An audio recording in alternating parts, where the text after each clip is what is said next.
नमोस्तु नमोस्तु नमोस्तु। महाराज श्री के चरणों में वंदन करते हुए निवेदन कर रहा हूँ इन शंकाओं का समाधान करने के लिए। सबसे पहले प्रश्न रख रहा हूँ महाराज श्री सर्वज्ञ जैन चिरगांव से छोटा सा बेटा आपके चरणों में नमोस्तु निवेदित करते हुए कह रहा है महाराज श्री पानी में जो जीव हैं उन्हें हम छान लेते हैं, लेकिन हमें पाठशाला में पढ़ाया गया है कि पानी में पानी भी जीव है। तो महाराज श्री फिर तो हम प्यासे ही रह जाएंगे, क्योंकि हम जीव को कैसे पी सकते हैं? कृपया आप समाधान करें।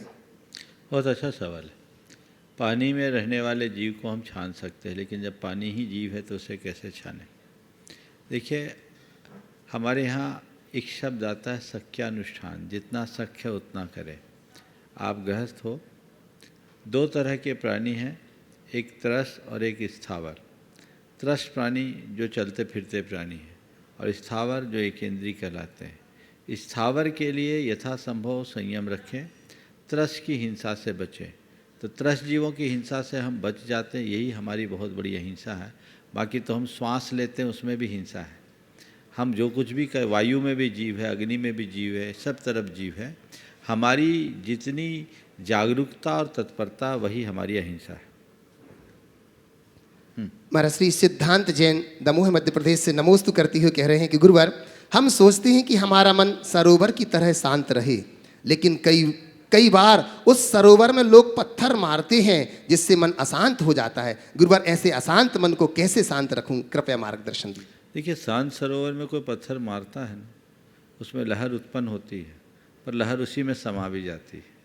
यदि हम अपना स्वभाव सरोवर की तरह बना ले, पत्थर मारने वालों से तो हम नहीं बच सकते, लेकिन कोई कितना भी पत्थर मारे, हम उसमें उत्पन्न होने वाले लहर को नियंत्रित रखने में समर्थ जरूर बन सकते हैं। जितनी तेज़ी से लहर उठती है उतनी तेज़ी से वो दूर भी हो जाती है। यदि किसी निमित्त से मन में कोई आवेग आता है, उस निमित्त के हट जाने के बाद तुरंत शांत हो जाए, पानी जैसा मन हो जाए, जितनी तेज़ी से वेग उठे उतनी तेज़ी से वेग शांत हो, तो हम अपने जीवन में बेहतरी घटित कर सकते हैं। अनिल जी चौधरी गारोट से नमोस्तु निवेदित करते हुए कह रहे हैं महाराज श्री मेरे पूरी परिवार की ओर से नमोस्तु गुरुदेव। गुरुवर एक जिज्ञासा थी कि धार्मिक क्षेत्र में एक शब्द सुनने को मिलता है, कोई भी कार्य करते हैं यदि वह गलत होता है तो यह बोला जाता है कि यह कार्य मत करो वरना आपको दोष लगेगा। तो दोष से क्या तात्पर्य है? कृपया जिज्ञासा का समाधान करें। देखिए, ये शब्द जो प्रयोग में आता है वो केवल इसलिए कि आप अच्छे कार्यों में पूरी तत्परता के साथ कार्य करें। एक बार किसी बच्चे ने कहा कि महाराज धार्मिक कार्य करते समय कुछ कमी हो जाए तो दोष लगता है, तो इससे अच्छा करो ही मत, क्योंकि दोष लगने की तो संभावना होती है। ऐसा इसलिए नहीं कहता कि आप धार्मिक कार्य न करो, अभी तो ऐसा इसलिए कहा जाता है कि धार्मिक कार्य करो तो 100 में 100 नंबर लो। वहाँ दोष लगने का मतलब पाप लगना नहीं, आपके पुण्य में बट्टा लगना है, आपका पुण्य कमज़ोर पड़ जाएगा। तो जब हम किसी चीज़ को चाहते हैं तो उसके पूरी प्योरिटी के साथ चाहिए, उसमें किसी तरह का इम्प्योरिटी नहीं होना चाहिए। तो हम धर्म कार्य करते हैं तो धर्म कार्य का 100% लाभ हमें मिले, 100% फ़ायदा हमको मिले, ये हमारी जागरूकता होनी चाहिए। और ऐसी जागरूकता होगी तो सारी समस्याएं अपने आप शांत होगी। तो इसी भाव से धार्मिक कार्य करें। और जो कहा जाता है दोष लगता है या पाप लगेगा, उसका तात्पर्य यही है कि पुण्य में बट्टा लगेगा। छोगालाल जी केलावत मुंबई से नमोस्तु निवेदित करते हुए कह रहे महाराज श्री किराए पर मिले हुए मकान को खाली करने के लिए अग्रिम सूचना के साथ कुछ समय दिया जाता है, लेकिन प्राणियों को अपने ही शरीर से बिना किसी पूर्व सूचना के और बिना समय दिए तत्क्षण बाहर कर दिया जाता है। इंसान यहाँ निश्चित जीवन जीता है, जबकि उसे यहाँ हर वक्त सतर्क रहने की जरूरत है। कुछ आगामी अच्छी व्यवस्था अच्छे संस्कार के साथ जाने हेतु क्या प्रार्थना भक्ति करें कृपया, जिससे कि हमारी सद्गति हो सके, मनुष्य भाव सफल हो सके? मार्गदर्शन दीजिए। देखिए, बात बिल्कुल सही है कि किराए का मकान हो, खाली कराने से पहले पूर्व सूचना दी जाती है। और हमारा शरीर भी एक किराए का घर है। आपने कहा है कि इसमें बिना सूचना के एकदम बेदखल कर दिया जाता है। मैं समझता हूँ ये बात सही नहीं है। हमारे शरीर को खाली कराने के लिए भी प्रकृति हमारे पास कई प्रकार की सूचनाएं भेजती है, पर आप लोग हैं जो उसे इग्नोर कर देते हैं। हमारे पास पहली सूचना आती है जब बाल पकने लगते हैं, दूसरी सूचना आती है जब कान से सुनना कम हो जाता है, तीसरी सूचना आती है जब आँखों से दिखना कम हो जाता है, चौथी सूचना होती है जब हमारे लिए कोई हार्ट की प्रॉब्लम होती, कार्डिक प्रॉब्लम होती है। लेकिन लोग हैं, बाल पकते हैं तो डाई करा लेते हैं, कान सुनना बंद करते हैं तो आप मशीन लगवा लेते हैं, आँख से दिखना कम बनता है पर लगता है तो आप ऑपरेशन करा लेते हैं, और हार्ट अटैक की प्रॉब्लम आती तो बाईपास करा लेते हैं। तो आप सुनते कहाँ हों? तो फिर जब नहीं सुने तो फिर तो यही होता है कि फिर प्रशासन की मदद से जैसे व्यक्ति को डंडे के नोक पर खाली करना पड़ता है, ऐसे इंसान को एक झटके में इस शरीर को छोड़ कर जाना पड़ता है। जो व्यक्ति प्रकृति के संदेश को पहले से समझ लेता है, स्वीकार लेता है और अपना सामान बटोरना शुरू कर लेता है, वो झोली भर करके इस दुनिया से जाता है। और जो प्रकृति के संदेश को समझे बिना अपना अंत में सब कुछ ऐसे ही छोड़ता है, उसको बर्बाद होना पड़ता है। हमारे यहाँ दो चीज़ें हैं, एक चीज़ समझिए, शरीर का छूटना और शरीर का छोड़ना। शरीर छूटेगा तो तुम अपने साथ कुछ नहीं ले जा पाओगे, और शरीर छोड़ोगे तो अपने साथ सब कुछ ले जाओगे। तुम जो इस जीवन में जोड़े हो ऐसी चीज़ जिसे इस भाव से दूसरे भाव में ले जाया जा सके, जोड़ो, खूब अच्छे से जोड़ो, और उसको साथ ले जाना चाहते हो तो शरीर को छूटने मत दो, छोड़ो, बुद्धिपूर्वक छोड़ो, विवेकपूर्वक छोड़ो, मृत्यु से घबराओ मत। आत्म जागरूकता के साथ जो है छोड़ते हैं उनकी समाधि होती है, और ये समाधि उसे बहुत जल्दी मुक्ति का पात्र बना देती है। तो ऐसी समाधि की भावना हमारे अंतरंग में होनी चाहिए। अगर हम अच्छे कर्म करके ये कार्य करेंगे तो निश्चित रूप से उसके सुपरिणाम हम सबको हासिल होंगे। हमें उस दिशा में निरंतर प्रयत्नरत रहना चाहिए। सुभाष जी जोधपुर से नमोस्तु करते हुए कह रहे हैं, गुरुदेव, असली युद्ध जमीन पर कम, दिमाग में ज़्यादा चलती हैं। गुरुवर, भीतर में चल रहे युद्धों को समाप्त करने के लिए क्या करें, कृपया समाधान दीजिए। असली युद्ध क्या? जमीन पे नहीं, जमीन पे कम, दिमाग में ज़्यादा। आपने पूछा दिमाग में चल रहे इन युद्धों को शांत करने के लिए क्या करना चाहिए। देखिए, बात सही है। दिमागी जो युद्ध है वो एक प्रकार का अंतर्द्वंद है, और अपने मन के अंतर्द्वंद को शांत करने के लिए व्यक्ति को जीवन की सही समझ विकसित करना चाहिए। हमारे चित्त में जो भी द्वंद्व है, जो भी उफान है, उसकी मूल वजह क्या है? वह है हमारे अंदर का अज्ञान, जीवन की सही समझ का अभाव। चीज़ें घटती किसी और रूप में हैं और हम उसे किसी और रूप में घटित करना चाहते हैं। हम सोचते कुछ है, होता कुछ है, और जब हम सोचते कुछ है, होता कुछ है, तो उससे हमारे मन में एक प्रकार का अनावश्यक द्वंद्व उत्पन्न हो जाता है। तो उस द्वंद्व से बचने के लिए यही एकमात्र रास्ता है कि हम जीवन की समझ सही तरीके से विकसित करें और जो है उसको सहज रूप से स्वीकार करें। यदि ये आदत हमारे अंदर बन जाए तो हम अपने जीवन का पथ सुनिश्चित रूप से प्रशस्त कर सकते हैं।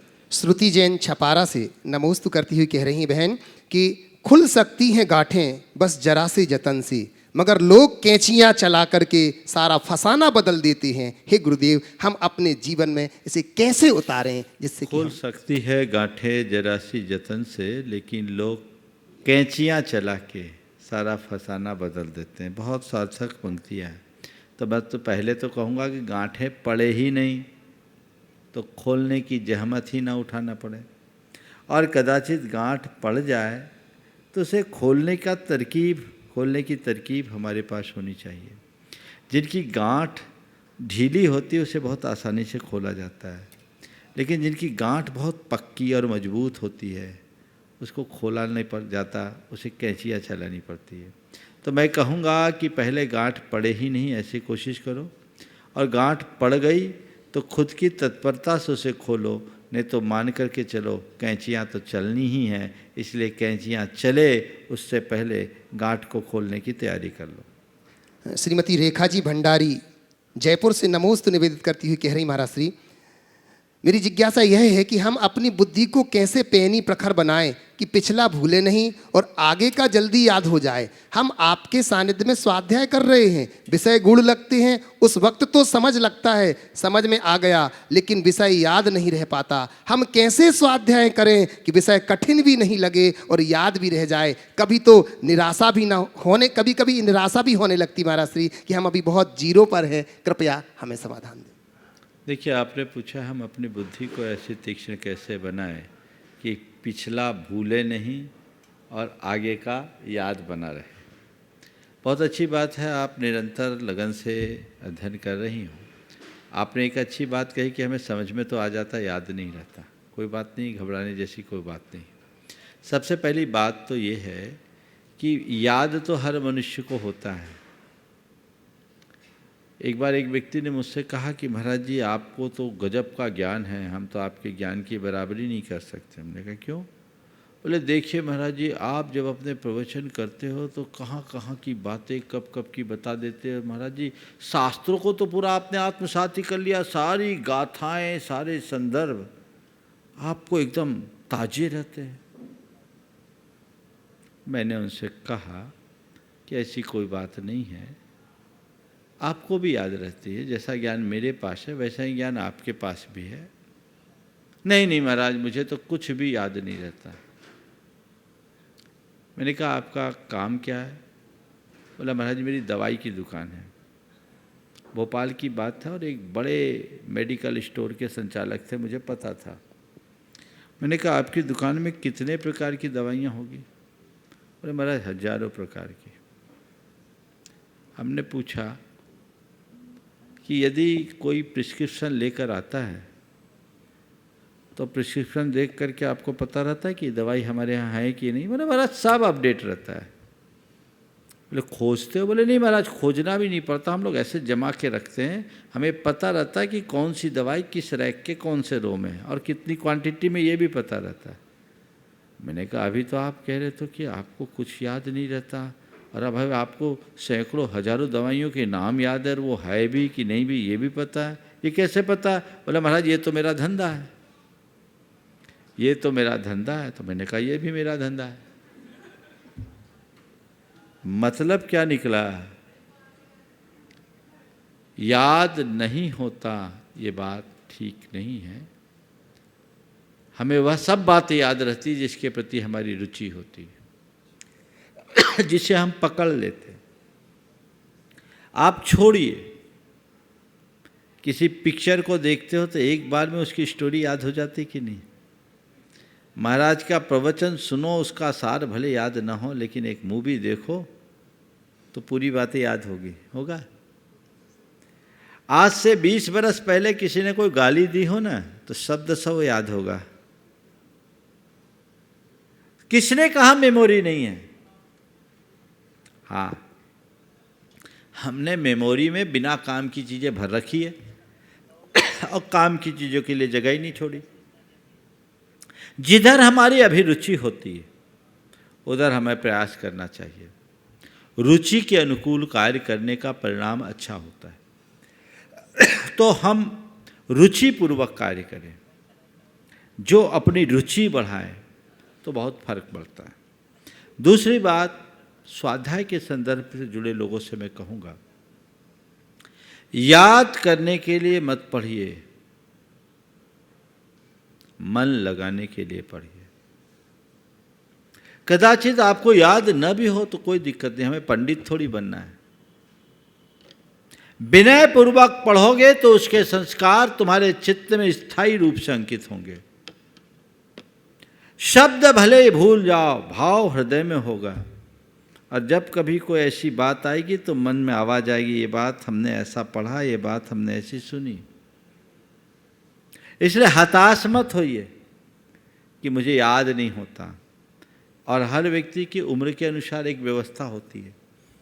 आप लोग अपने गैजेट्स में देखते हैं, जब पूरी मेमोरी फुल हो जाती तो आपको बहुत सारी चीज़ें डिलीट करनी पड़ती है ना? तो अपनी मेमोरी को और अपडेट रखना है तो फालतू चीज़ों को डिलीट करना शुरू करो। उसको पकड़े हो तो जगह ही नहीं बची।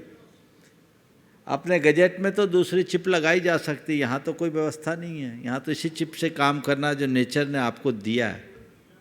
तो उसके लिए अनावश्यक बातों में जी उलझाने की आदत से मुक्त हों, उन्हें हटाएं और जो जरूरी है उसमें अपना चित्त लगाएं। रुचिपूर्वक सुने। धर्म की बातों को जो व्यक्ति रुचिपूर्वक सुनते और ग्रहण करते हैं उनके जीवन में बहुत बड़ा बदलाव घटित होता है। तो उस दिशा में भी हमें प्रयास करना चाहिए। रुचिपूर्वक सुनने का सुपरिणाम सुनिश्चित रूप से आता है। प्रवीण जी सिंघई गढ़ाकोटा से इस प्रश्न के बाद मैं निवेदन करूंगा हमारे प्रशासक सिद्धार्थ जी से इस प्रश्न बाद में होंगे। महाराज श्री प्रवीण जी सिंघई कह रहे हैं कि जीवन में कोई उद्देश्य हो तो हर दुख को पार किया जा सकता है। तो हे गुरुवर, जीवन में आने वाले हर दुख पर हमारा उद्देश्य भारी पड़े, ऐसा उद्देश्यपूर्ण जीवन कैसे जिएं, कृपया सूत्र प्रदान करें। जीवन में कोई उद्देश्य हो तो हर दुख को पार किया जा सकता है, और जीवन में कोई दुख भारी न पड़े, ऐसा उद्देश्यपूर्ण जीवन कैसे जिए। मैं तो एक ही बात कहता हूँ, अपने जीवन का उद्देश्य ही बना लो कि जीवन में जो कुछ भी हो मुझे सहज रूप से सहना है और सहते हुए जीवन जीना है। जब तक मनुष्य आध्यात्मिक लक्ष्य को लेकर आगे नहीं बढ़ता तब तक वह अपने जीवन के चरम उद्देश्य को प्राप्त नहीं कर पाता। ज़्यादातर लोगों के जीवन का उद्देश्य बड़ा उथला होता है। वे केवल भौतिक उपलब्धियों को ही अपने जीवन का लक्ष्य बना करके चलते हैं, इसलिए मामला बीच में अटक जाता है। यदि हम जीवन के परम उद्देश्य को सामने रख करके चले तो हमारी सारी दुविधाएं दूर हो सकती। सिद्धार्थ जी प्रशासक गुणायतन, और इसी के बाद तैयार रहेंगे अमित जी छावड़ा रांची से, नीलिमा जी भव्य और तनिष्का भी साथ में आएगी। साक्षात विराजमान द्वैमुनिराजों के पावन चरणों में मेरा और मेरे परिवार का कोटि कोटि प्रणाम। नमोस्तु महाराज जी, नमोस्तु महाराज जी, नमोस्तु महाराज जी। अभी अभी भैया जी ने बताया कि आगामी अष्टांगिका 10 मार्च से जो प्रारंभ हो रही है उसमें इस गुणायतन में आपके परम आशीर्वाद और सानिध्य में संस्कृत का विधान होने जा रहा है, सिद्ध चक्र विधान होने जा रहा है। मैंने देखा है कई लोगों का मेरे से भी संपर्क है, सभी इस आशा में थे कि कार्यक्रम की घोषणा कब हो रही है, महाराज जी का आशीर्वाद मिला कि नहीं मिला। जैसे ये समाचार लोगों को मिलेगा निश्चित ही हर्ष की लहर दौड़ेगी। और पहले भी जिन लोगों ने आपके सानिध्य में ये विधान किया है उनको बिल्कुल आशा रहती है कि मुझे भी विधान में बैठना है, और जो नहीं बैठ पाते हैं वो बिल्कुल तैयार रहते हैं कि मुझे सूचना मिलते ही अपना नाम भेजना है। मैं तो एक प्रश्न है मेरा गुरुवर कि इस संस्कृत विधान, क्योंकि शिक्षक विधान तो सभी जगह होते हैं और संस्कृत का नहीं हो पाता है, तो सबको ये आशा रहती है कि आपके सानिध्य में, गुरु के सानिध्य में संस्कृत का जो विधान की आपने परंपरा चलाई है इसकी क्या महिमा है, इसको कृपया बताने की कृपा करें। नमोस्तु गुरुवर। देखिए बिल्कुल सही बात है। सिद्ध चक्र महामंडल विधान की अनौपचारिक घोषणा तो कार्तिक में ही हो गई थी, लेकिन इन दिनों कोविड का दौर चल रहा था, इसलिए उन सब बातों को देखकर मैंने कहा देश काल की स्थितियों को जब तक न जाने तब तक क्या करें। फिर मैं सोच रहा था कि पहले कुंडलपुर के महोत्सव के बारे में देख ले, पैरेलल समानांतर डेट पड़ जाए तो बहुत दिक्कत होगी। गुरुजी का तो कोई पता ही नहीं है। पहले वहाँ का कार्यक्रम सुनिश्चित हो जाए, उसके बाद यहाँ के कार्यक्रम की घोषणा करूँ। आज मंच पे आने से पूर्व एक बड़ा विस्मयकारी संदेश मेरे पास पहुँचा। आज बसंत पंचमी का दिन है और मुझे जो संदेश मिला है, मैं इसे अभी औपचारिक संदेश नहीं मानता, पर जो सूत्रों से मुझे संदेश मिला है उस आधार पर मैं कह रहा हूँ कि ऐसा अभी सुनने में आया है कि कुंडलपुर का महामहोत्सव आगामी 12 फरवरी से प्रारंभ होगा। अब आप सोच सकते हो आचार्य विद्यासागर महाराज क्या हैं, इतना बड़ा महोत्सव जिसके ऊपर पूरी दुनिया की निगाहें टिकी, उस महोत्सव के लिए कुल 7 दिन, वो भी आज शाम को। 5 तारीख तो निकल गया, अब 6 दिन बचे, 12 से शुरू करना है। कमेटी वालों के तो हाथ पांव ढीले पड़ गए होंगे, लेकिन आचार्य महाराज हैं। उनके जो मन में होता वही करते हैं, मैं ये बात आचार्य महाराज के संदर्भ में नहीं कह रहा हूँ, मेरे पास तक जो सूचना आई है उस आधार पर कह रहा हूँ। अगर ऐसा है और 12 तारीख से पंचकल्याणक वहाँ होता है तो ये भी इस युग का एक बहुत बड़ा चमत्कार होगा। 7 दिन की अवधि में, अभी तो वहाँ कुछ हुआ ही नहीं, सब तो निष्फिकर थे कि अप्रैल में होगा, पर हमारे गुरुदेव है, वो इन सब बातों के बारे में विचार नहीं करते। और मेरा तो मानना है कि हमारे गुरुदेव कभी व्यवस्थाओं की चिंता नहीं करते, व्यवस्था उनसे 100 मील आगे खुद चलती है, खुद चलती है, और व्यवस्थाएं अपने आप होगी। वे कहते हैं मैं अवस्था देखता हूं, व्यवस्था नहीं। ये अद्भुत संयोग, कुंडलपुर का महोत्सव, मैं भी चाहता था कि थोड़ा विलंब हो। कल तक तो मेरे पास भी ऐसी कुछ संभावनाएं दिख रही थी कि कहीं हो, तो मैं सोच रहा था शायद मेरा भी भाग जग जाए। लेकिन अभी सुनकर के ये एकदम आश्चर्यकारी सूचना है कि कुंडलपुर का महामहोत्सव आगामी 12 फरवरी से प्रारंभ होने जा रहा है। लोग भी लगभग मन बनाए हुए हैं, जिनको आना है आना ही है। और मैं तो कहूँगा ऐसे इस महोत्सव का साक्षी हर व्यक्ति को बनना चाहिए और लोगों को बढ़ चढ़ करके लाभ लेना चाहिए। जो भी होगी वहाँ की समिति के द्वारा इसकी औपचारिक सूचना जब आएगी तब मैं आप सबके बीच बात करूँगा। लेकिन अभी इस सूचना को आधार मानकर ये तो तय हो गया कि अष्टानिका के दिनों में वहाँ कुछ नहीं होना। तो आज मैं सिद्ध चक्र विधान के लिए भी इनको कहा कि भैया अब बोल दो, लोग बार बार बोल रहे हैं, ताकि लोगों को तैयारी करने का अवसर मिल जाए। अब अष्टानिका पर्व यहीं संपन्न होगा, और जब अष्टानिका पर्व यहाँ संपन्न होगा तो सिद्ध चक्र महामंडल विधान भी भव्यता के साथ होगा। यद्यपि पिछली बार मैंने कहा था कि अगला सिद्ध चक्र विधान 108 मंडलों का होना चाहिए, तैयारियाँ भी थी, लेकिन अभी देश काल की स्थिति ऐसी नहीं है कि कैंपस से बाहर जाकर के वो आयोजन किया जाए। इसलिए मैंने कहा कि जैसे पिछला विधान हुआ उसी तरीके का विधान यहाँ करो, और कमेटी वालों ने जो व्यवस्थाएं बनाई है उसके हिसाब से स्थान सीमित है, अब ज़्यादा मंडल नहीं हो सकते। इसलिए ये सूचना पाते ही आपने जैसे बोला, अभी 8 नाम तो पहले से आ चुके, जबकि विधान की कोई चर्चा नहीं। मुझे मालूम है आज कल परसों तक में सारे नाम आ जाएंगे जिनको विधान करना है। जल्दी आए जल्दी पाए, क्योंकि सीमित है इस बार जो व्यवस्थाएं इनके पास है। पिछले मंडलों से भी कम मंडल इनको करने पड़ेंगे। इसलिए सभी लोग जिनको सिद्ध चक्र महामंडल विधान में अपनी सहभागिता देनी है वो अपना शीघ्रता से अपना स्थान सुरक्षित कराए। और अभी केवल पहले प्रमुखता मंडल वालों की है, स्वतंत्र जोड़ों के लिए अभी मैं नहीं कहूँगा, चूँकि इनके पास आवास की सीमित व्यवस्था है। उस व्यवस्था को देखते हुए सारी व्यवस्था देखनी है। आगे रास्ता निकलेगा तो सबको अवसर मिलेगा, और मैं चाहता भी हूँ कि सबको अवसर मिले। बहुत लोगों की भावना थी कि सिद्ध चक्र विधान में हमें आना है।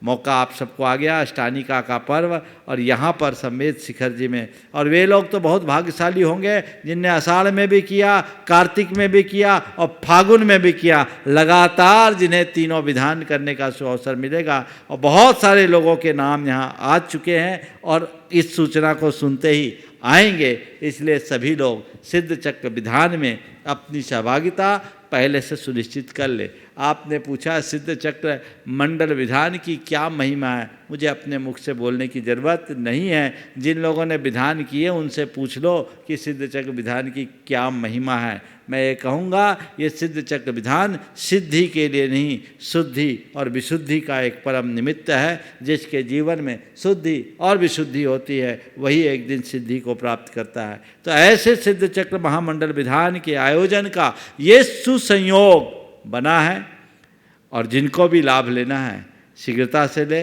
और इसकी महिमा से आनंदित हो।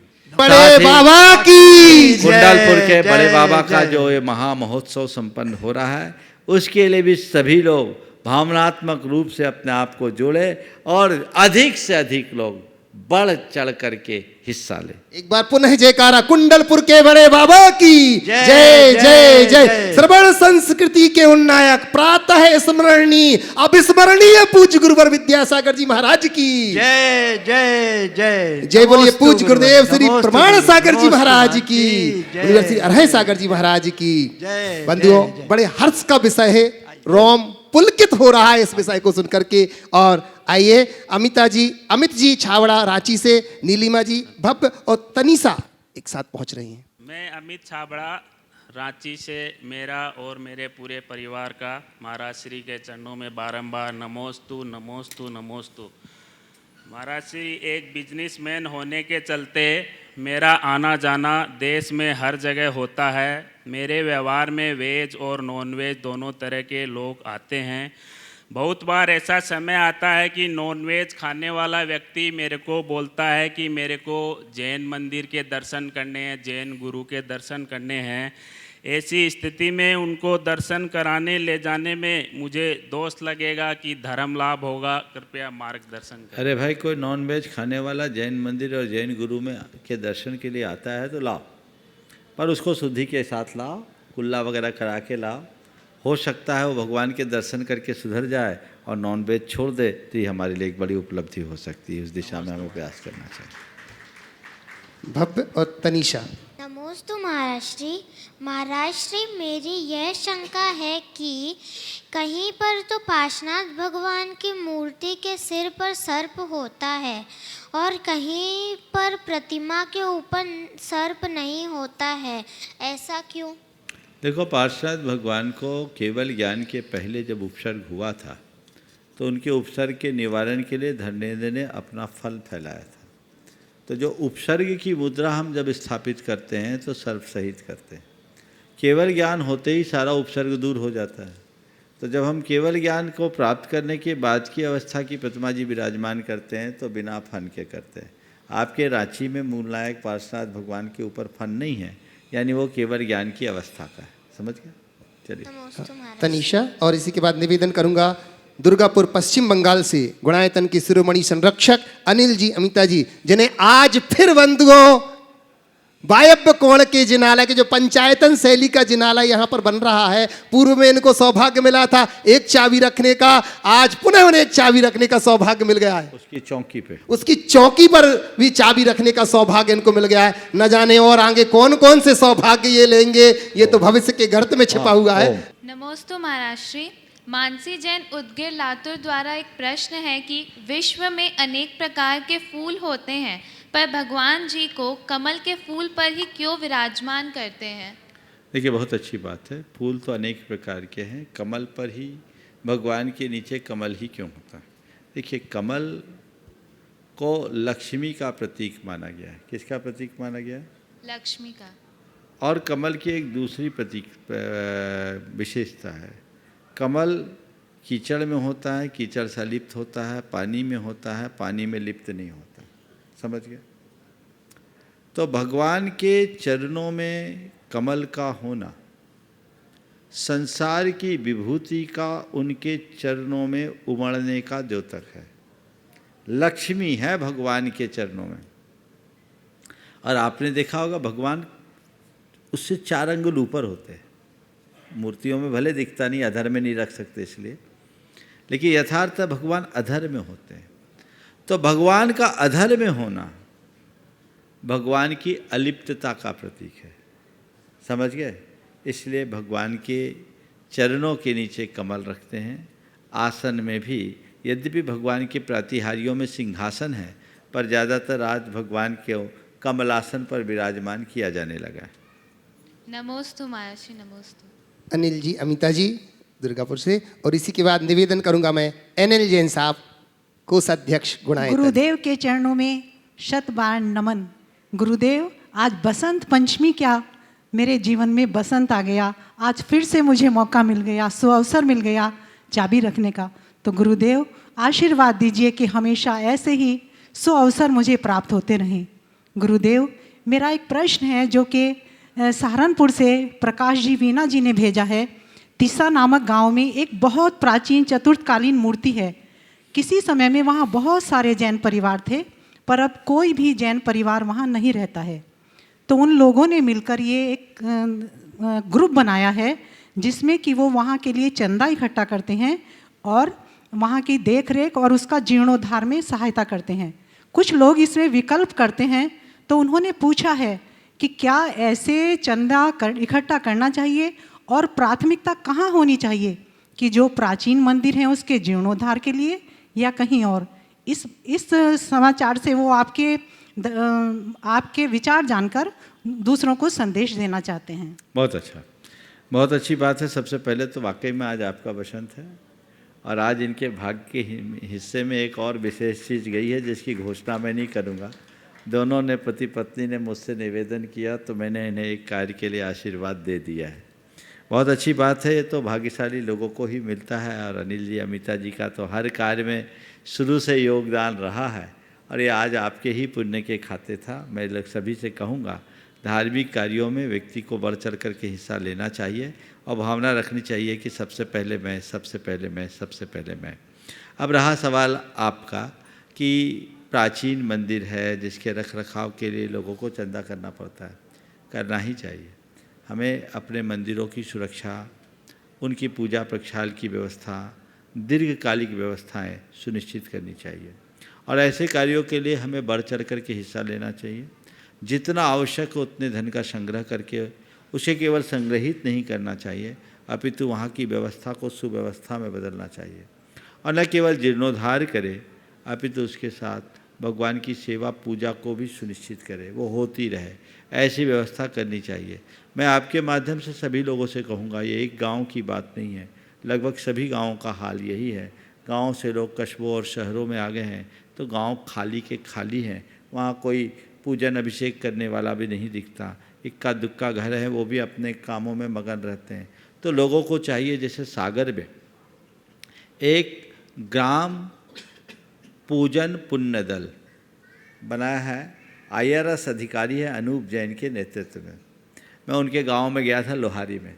उन्होंने, चूँकि उनके गांव में अब समाज नहीं है, सब लोग इधर उधर रह गए, इक्का दुक्का घर है, तो उससे प्रेरित होकर के उन्होंने युवाओं की एक टीम बनाई और जिसका नाम रखा ग्राम पूजन पुण्य दल। मैं वहाँ गया, काफ़ी युवा उससे जुड़े हुए। उन्होंने सागर ज़िले में, सागर शहर के निकट में जितने भी गांव हैं जहाँ मंदिर में कोई पूजा पाठ करने वाला नहीं है, वे अलग अलग सदस्य जाते हैं और वहाँ पूजा पाठ करते हैं और कई मंदिरों का जीर्णोद्धार भी कराया है। ये एक अच्छा उपक्रम है। तो ऐसा संदेश पूरे देश के लोगों के पास जाना चाहिए और अपने इर्द गिर्द जहाँ के भी मंदिर है, जहाँ पूजा प्रक्षाल की व्यवस्थाएं नहीं हैं, लोगों को इस तरह की व्यवस्था बनाकर उसे आगे बढ़ाना चाहिए। और इसमें यदि कोई चंदा करते हैं तो कोई बुरा नहीं है, बल्कि ऐसे लोगों को बढ़ चढ़ करके दान भी देना चाहिए। नमोस्तु गुरुदेव, नमोस्तु। अनिल जैन साहब, कोषाध्यक्ष गुणायतन। और इसी के बाद निवेदन करूंगा मैं अध्यक्ष दिगंबर जैन समाज मुर्शिदाबाद से ताराचंद सेठी, औरंगाबाद। परम पूज्यवर महाराज श्री, आज बसंत पंचमी का दिन है और ये दिन बड़ा उत्साह और उल्लास के साथ मनाया जाता है। और धरती के लिए तो काफ़ी है कि धरती का अगर जीवन है, धरती पर अगर जीवन है तो ये बसंत के आधार पर ही है। इसके साथ ही ये कहा जाए कि आज जो है ना, सरस्वती देवी का उपासना का दिन है।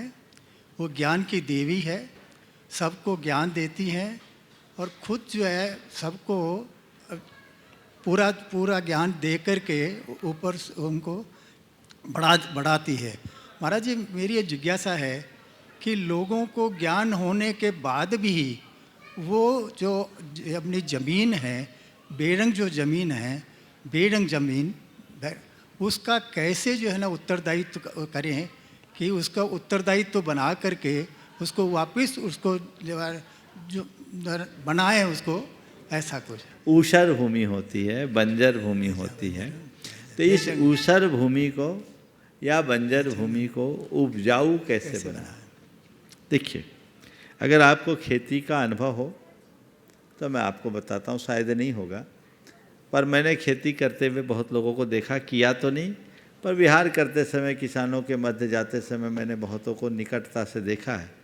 और मैं कह सकता हूँ कि मुझे इस आधार पर खेती का अनुभव है। जो ज़मीन, जिस ज़मीन में वर्षों से खेती नहीं होती, वो ज़मीन पड़ती ज़मीन कहलाती है। उस पड़ती भूमि में खेती करने के लिए उनको क्या करना पड़ता है, पहले पिलाऊ चलाना पड़ता है। पिलाऊ चलाने का मतलब है पूरी गहरी उसके कल्टीवेटर का एक उपकरण होता है जिससे मिट्टी को नीचे से ऊपर पलटते हैं, समझ गए। फिर उसमें खाद पानी देते हैं तो 1-2 साल में वो ज़मीन पुनः उपजाऊ होती, नीचे से ऊपर आ जाती। तो उससे फिर जो फसल आती है बहुत उत्तम फसल आती है। एक दूसरी वो ज़मीन, तो पहले तो पिलाऊ चलाओ।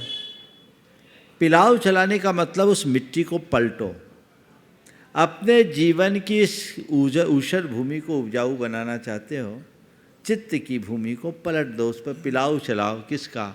ज्ञान का पिलाऊ चलाओ और भावनाओं का खाद पानी भरो, ये फसल उग जाएगी। दूसरी तरह की जो ऊषर भूमि होती है वो होती है जिसमें पठारी इलाका होता है, कंकड़ पत्थर बहुत होते हैं। मैं जब मध्य प्रदेश के एक इलाके में था तो वहाँ कुछ पंजाबी बंधु, सरदार बंधु, वो उनका चक बनता था, चक, खासकर अशोकनगर के आसपास के इलाके में।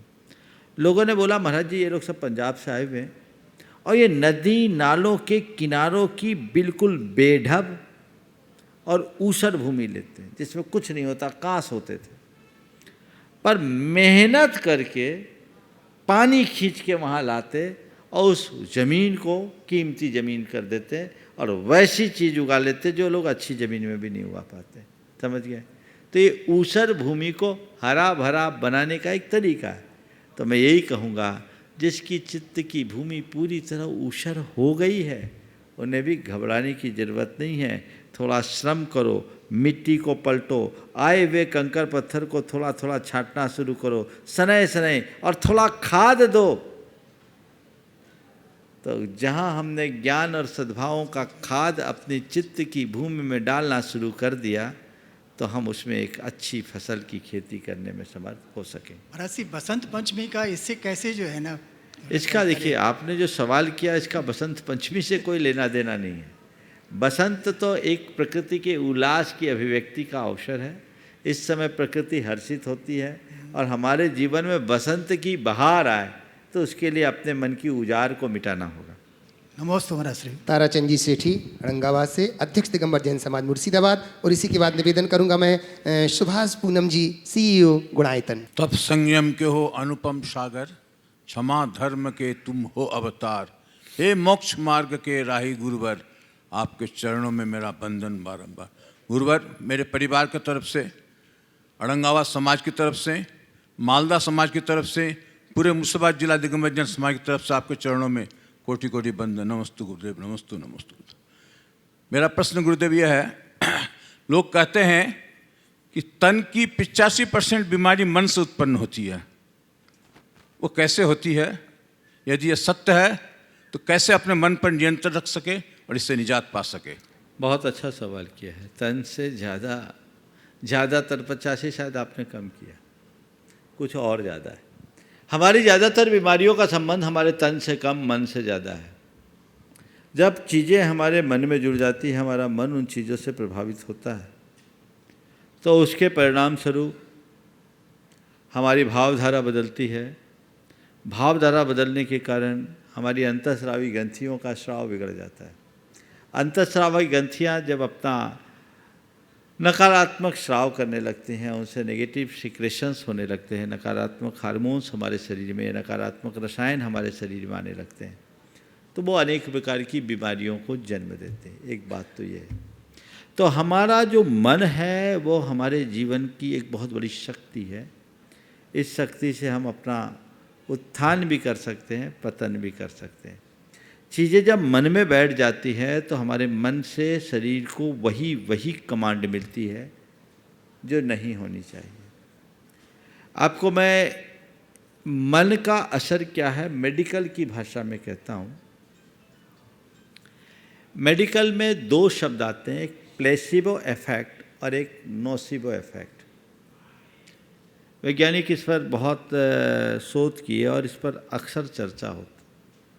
प्लेसिबो इफेक्ट क्या है और नोसिबो इफेक्ट क्या है? जो मेडिकल से जुड़े हुए लोग हैं इस बात को बहुत अच्छे से समझ सकेंगे। किसी व्यक्ति को केवल डिस्टिल वाटर का इंजेक्शन लगा दिया और कह दिया गया कि रामबाण दवाई है, तुम ठीक हो जाओगे, और सामने वाला ठीक हो गया। This called placebo effect. Distil water से कोई मेडिसिन नहीं है। शरीर में तो डिस्टिल वाटर दिया है, पर दिमाग में दवाई भर दी। ये क्या हुआ? Placebo effect. और किसी को साधारण सी बीमारी हो, अरे भैया क्या बात है, आज तो तुम बहुत ढीले ढीले दिख रहे हो, आंखें भी चढ़ी चढ़ी दिख रही है, बड़े सुस्त नजर आ रहे हो। नहीं मैं तो ठीक हूं। दूसरे क्या, क्यों जी आज बहुत आप कमजोर से दिख रहे हैं, बिल्कुल चाल भी आपकी ढीली दिख रही है, क्या बात है? नहीं मैं तो ठीक हूं। तीसरा मिला, क्या बात है भाई, क्या बीपी भी तो नॉर्मल है, कुछ गड़बड़ दिख रहा है, आप ठीक तो हो ना? अरे भाई 3 लोगों ने बोल दिया कुछ गड़बड़ होगा, चलो चल के बीपी चेक कराता हूँ। और ऐसा व्यक्ति जब बीपी चेक कराएगा तो बीपी निश्चित रूप से एबनॉर्मल होगी। ये है नोसिबो इफेक्ट। समझ गए? ये किसका कनेक्शन है? मन का कनेक्शन है। तो मन हमारे शरीर पर, हमारी चेतना पर, सब पर बड़ा अधिक प्रभाव रखता है। इसलिए अपने मन को संभालना चाहिए। आज से लगभग 20 वर्ष पहले मैं मैनपुरी में था। एक सज्जन मेरे पास आए। वो वहाँ के रिटायर्ड सेक्रेटरी थे उत्तर प्रदेश के। उन्होंने कहा, महाराज जी आपने मेरे साथ चमत्कार कर दिया। मैंने कहा भैया कौन सा चमत्कार? मैं चमत्कार पर विश्वास ही नहीं रखता। नहीं महाराज जी आपने चमत्कार कर दिया, मुझे बड़ा लाभ हो गया। बोले क्या हो गया? बोले आपके प्रताप से मेरी 15 साल पुरानी बीमारी चले गई। भैया आप तो कभी मुझसे अलग से मिले भी नहीं, और मैंने ना आपको कोई मंत्र दिया ना कुछ दिया, फिर आपकी बीमारी। बोले महाराज आपने मुझे मंत्र दिया था 8 दिन पहले, आप तो आए नहीं, कौन सा मंत्र? बोले नहीं महाराज जी मैं आपके पास आया था, रोज आपका प्रवचन सुनता था, और आपने एक दिन एक प्रवचन में एक वाक्य कहा था कि तन की बीमारी को मन पर हावी मत होने दो। तन की बीमारी की सब इलाज है, मन की बीमारी का कोई इलाज नहीं। महाराज मुझे लगा ये आप मुझे बोल रहे हैं। मैं पिछले 15 सालों से एंजाइना की पेन से पीड़ित था। मैंने दवाइयाँ कराई, खूब इलाज कराया, लाखों रुपया मेरे बर्बाद हुए। आपने जिस दिन से कहा मैंने एकदम बिठा दिया अपने मन में कि तन की बीमारी को मन पर हावी मत होने दो। महाराज जी मैंने अपना चेकअप कराया, आज मैं बिल्कुल नॉर्मल हूँ और मेरी सारी दवाइयाँ बंद है। 7 दिन के हो गए, मैं कोई दवाई नहीं ले रहा। तो क्या है? एक खेल मन का है। इसलिए अपने मन को तरोताज बनाए रखना चाहते हो तो नित्य भावना योग करो। वैज्ञानिकों की भाषा में उसको कहते हैं न्यूरो साइको इम्यूनोलॉजी। नियमित जो लोग करते हैं उनके जीवन में चमत्कार घटता है। आपके हाथ में कुंजी है, आप तय करें। नमस्ते महाराज। सुभाष पूनम जी CEO गुणायतन, और इसी के बाद विकर्ष जी शास्त्री सलेहा से। परम श्रद्धेय मुनिद्वय के चरणों में शत नमन। गुरुदेव अपनी कर्म सिद्धांत के विषय में जितना स्थूल ज्ञान के विषय में यही समझते थे कि जैसा कर्म करेंगे वैसा उसका फल मिलता है, और जो भी होता है वो हमारे कर्मों के आधारित होता है। लेकिन पिछले कुछ दिनों में 2-3 बार आपने कुछ प्रश्नों के उत्तर देते हुए ये एक्सप्लेन किया कि कर्म ही सब कुछ नहीं है, द्रव्य छेद काल भाव का भी बहुत बड़ा रोल है। उससे संयोग बनते और बिगड़ते हैं। संयोग बोलें या नियति बोलें, बहुत सारी चीज़ें ऐसी भी हैं जैसे कि कुछ लोग अभव्य जीव होते हैं, उनकी नियति है कि वो कभी उनका मोक्ष नहीं जा सकते। तो इस तरह की जो चीज़ें हैं, इससे देखने से कुछ ईश्वर के अस्तित्व की तरफ इंगित नहीं करता है क्या गुरुदेव? देखिए सच्चे अर्थों में इन सब बातों को समझने से ही हम कारण कार्य व्यवस्था की वैज्ञानिक व्यवस्था को समझ पाते हैं। न इसमें ईश्वर का रोल है न किसी और का। एक कार्य की उत्पत्ति में अनेक कारण होते हैं, उन कारणों में कर्म भी है। मैंने कई बार कहा कर्मवाद, दैववाद, कालवाद, नियतवाद, पुरुषार्थवाद, सब चीज़ें हैं। इन सब को जब समायोजित करेंगे तब कार्य। नमोस्तु। विकर्ष जी शास्त्री सलेहा गुणायतन से, और निवेदन करूंगा मैं डॉक्टर प्रद्युम्न जी दिल्ली से। मुनिवर द्वय के चरणों में कोटि कोटि नमोस्तु। गुरुदेव, ये समसामयिक प्रश्न हैं और ये मुझे कपूर जी कोटा वालों ने प्रेषित किया है कि गुरुदेव, विगत दिन टीएमसी के एक सांसद हैं जिन्होंने लोकसभा में मोदी जी की सरकार पर चर्चा करते हुए जैन धर्म पर और जैन धर्म के युवाओं पर एक ओछी टिप्पणी की। उन्होंने कहा कि मोदी जी एक ऐसा भारत बनने से रोकना चाहते हैं जहां जैन समाज का लड़का अपने माता पिता से छिपकर काठी कबाब खाए, अर्थात मांसाहार करे। तो गुरुदेव, इस प्रकार की ओछी मानसिकता से वो क्या प्रदर्शित करना चाहते हैं? और दिन प्रतिदिन गुरुदेव, केवल वो ही नहीं, और भी लोग सोशल मीडिया के माध्यम से जैन संतों पर, जैन समाज पर गलत और आपत्तिजनक टिप्पणियां करते हैं। ऐसे लोगों के लिए गुरुदेव आप क्या कहना चाहेंगे और हम लोगों का क्या कर्तव्य बनता है, हम क्या करें? नमस्ते। देखिए, ये बात मेरे ज्ञान में भी आई है। अच्छी बात है कपूर चंद जी ने इस मंच से इसको उठाया है। ये पूरी तरह गैर जिम्मेदाराना और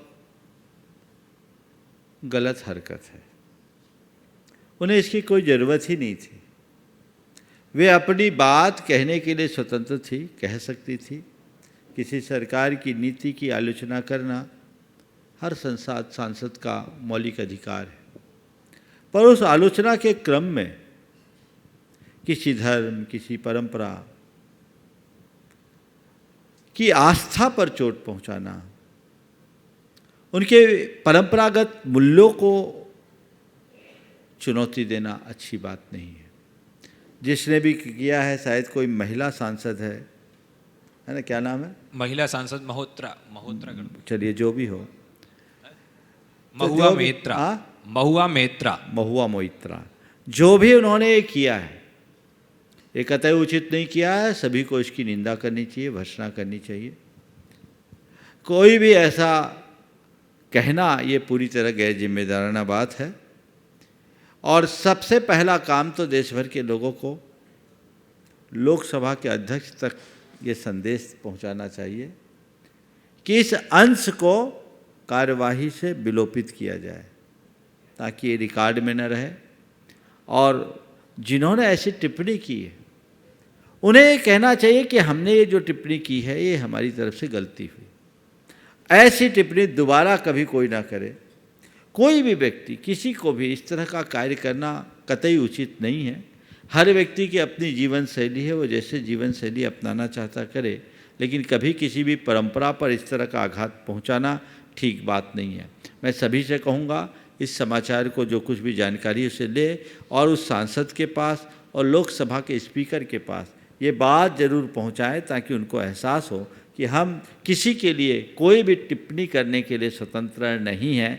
इसके लिए जो भी किया जा सकता है वो जरूर करना चाहिए। साथ ही गुरुदेव, एक यूट्यूबर ने भी अत्यंत निंदनीय एक हमारे श्रेष्ठ संत के ऊपर टिप्पणी करते हुए एक वीडियो भी वायरल किया है, जो अत्यंत, वो कहने में भी बहुत घृणास्पद है, उसको कह भी नहीं सकते इस प्रकार से किया। ऐसे लोगों के लिए तो सबसे पहले यूट्यूब से बात करके उसे ब्लॉक कराना चाहिए और ऐसे लोगों के साथ संपर्क करके उन्हें इस तरह के कार्यों से रोकने का प्रयास करना चाहिए। जो भी इसकी वैधानिक कार्यवाही वो भी करनी चाहिए। अभिव्यक्ति की आज़ादी का अर्थ ये नहीं है कि आप किसी के लिए कोई भी किसी भी प्रकार की टिप्पणी कर दें, ये चीज़ें ठीक नहीं। बोलिए परम पूज्य आचार्य गुरुवर श्री विद्यासागर जी महाराज की जय जय जय।